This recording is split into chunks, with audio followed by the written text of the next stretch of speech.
Il y a de très nombreux trésors à la bibliothèque municipale de Mulhouse.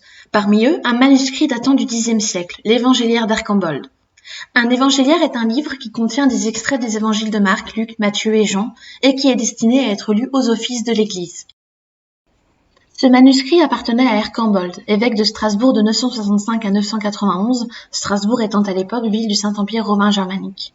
Écrit en latin, il est issu du scriptorium, c'est-à-dire de l'atelier de copie des manuscrits de l'abbaye de Saint-Gall, dans l'actuelle Suisse. Véritable centre de production, ce scriptorium était un des plus grands de la région dès l'époque carolingienne. De nombreux copistes, pour la plupart des moines, y travaillaient.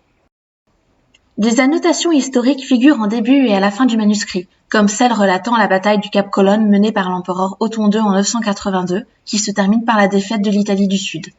L'histoire de ce livre reflète la forme de pouvoir de cette époque, basée sur une étroite relation entre l'Église et la monarchie.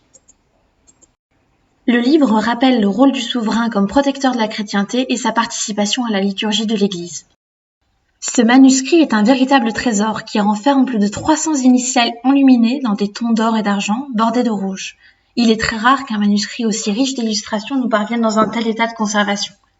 Les lettrines majestueuses mêlent guirlandes végétales, entrelacs de feuilles et de fleurs déroulant leurs pinceaux et décors zoomorphes. Ces entrelacs, par exemple, nous rappellent des entrelacs celtiques.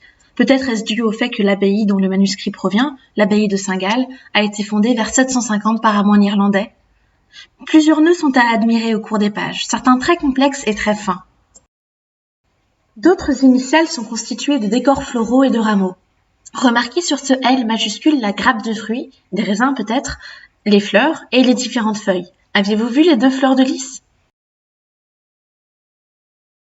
Enfin, venons-en au bestiaire. Il y a beaucoup d'animaux cachés dans les lettres de ce manuscrit.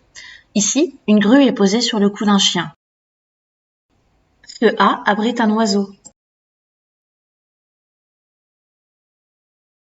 Sur cette lettre, 2 animaux sont étroitement entrelacés, un oiseau et un dragon peut-être. Là, le serpent s'enroule sur la jambe du A, au-dessus d'un fauve au long cou. Regardez la belle tête triangulaire du serpent. Pour finir, quelques mots sur l'écriture. Ce manuscrit est écrit en minuscule caroline, écriture qui tire son nom de Charlemagne. Il avait en effet engagé une réforme afin de clarifier l'écriture. Les mots sont bien espacés et donc plus lisibles. Les titres, eux, sont différents. Ils sont écrits en oncial, dérivé de l'écriture romaine.